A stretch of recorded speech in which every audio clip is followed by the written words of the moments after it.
ఎన్నో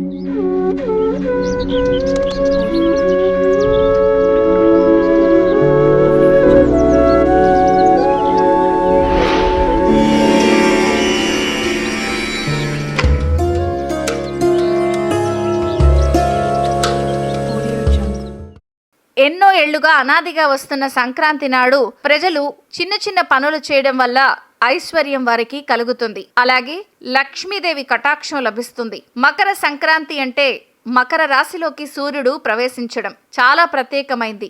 దేవతలు అనుగ్రహించే రోజు. అలాంటి పవిత్రమైన రోజున ఇంటిని శుభ్రం చేసుకోండి. శుభ్రంగా ఉంచుకోవడమే లక్ష్మీదేవికి ఇష్టం. తోరణాలతో అలంకరించుకోండి. లక్ష్మీదేవి అనుగ్రహం కలుగుతుంది. దీపారాధన చాలా ముఖ్యం. ఆవు నెయ్యితో దీపారాధన చెయ్యండి. లక్ష్మిని ప్రసన్నం చేసుకోవడానికి, ఇంట్లో ఆర్థిక పరిస్థితులు కూడా మెరుగుపడటానికి ఆవు నెయ్యితో దీపారాధన చాలా ముఖ్యం. ఇక సంక్రాంతి రోజున దానం చేయడం చాలా మంచిది. సంక్రాంతి రోజున తెల్ల నువ్వులు దానం చేస్తే మంచిది. లక్ష్మీ కటాక్షం కలుగుతుంది. మీకు ఏది వీలైతే అది సంక్రాంతికి దానం చేయడం మర్చిపోకండి. నువ్వులు దానం చేస్తే మంచిది. పవిత్ర నదుల్లో స్నానం చేయడం మంచిది.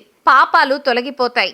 అలాగే పితృదేవతలను కూడా పూజించడం వల్ల లక్ష్మీదేవి అనుగ్రహం కలుగుతుంది. పితృదేవతలను పూజించి వారికి నైవేద్యం సమర్పించడం వల్ల లక్ష్మీదేవి ప్రసన్నమవుతుంది.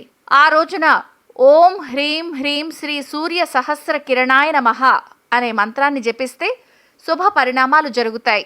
ఈ మంత్రాన్ని 108 సార్లు జపిస్తే కోరుకున్న కోరికలు నెరవేరుతాయి. మకర సంక్రాంతి రోజు బియ్యం, కిచిడి, బెల్లం, నల్ల నువ్వులు, దుప్పట్లు, చెప్పులు దానం చేస్తే మంచిది.